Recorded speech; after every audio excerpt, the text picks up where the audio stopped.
At kamusta? Kamusta ang muli sa lahat ng mga subscribers natin, Repa Peeps, ka-vapers, at lalo na sa mga bago nating katambayan dito lang sa ating simpleng tambayan at YouTube channel, iVape.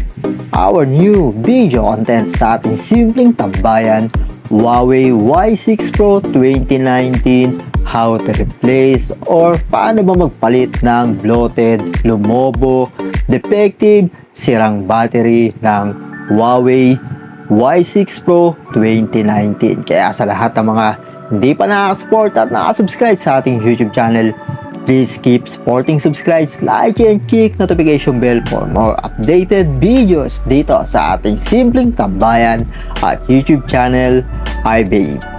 And now, our first step ng ating video tutorial, 100% check before this assembly.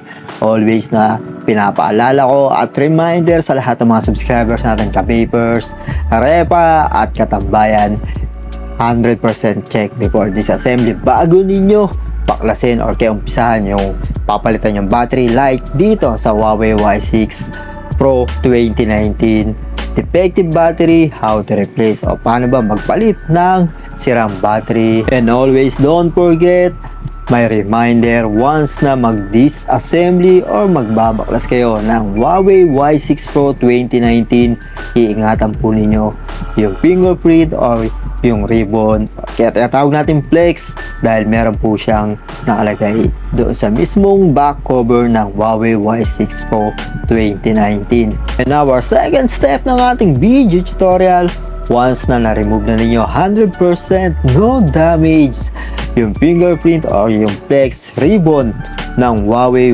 Y6 Pro 2019, anong mga tools ang kailangan namang gamitin once na hindi pa talaga or kaya hindi nakaangat, hindi pa matatanggal yung back cover ng Huawei Y6 Pro 2019 ninyo. Need ninyo ng hair blower, screw, at syempre yung dual adhesive tape or yung B7000 para maibalik ninyo at maiayos nyo, ma-indicate yung back cover ulit ng Huawei Y6 Pro 2019. And our third step ng ating video tutorial, habol ko lang, bago nyo may-remove pala yung flex at yung battery, need muna ninyo tanggalin yung steel cover na nakalagay sa mismong gitna ng flex at ribbon ng Huawei Y6 Pro 2019. Then, once na na-remove na ninyo yun, maingat po ninyong i-disconnect yung lahat ng connector. At yung third, dapat maayos nyo matanggal yung battery para hindi masira or hindi ma-damage yung mga ribbon at flex ng LCD at second board or kaya PCB board ng charging board ng Huawei Y6 Pro 2019.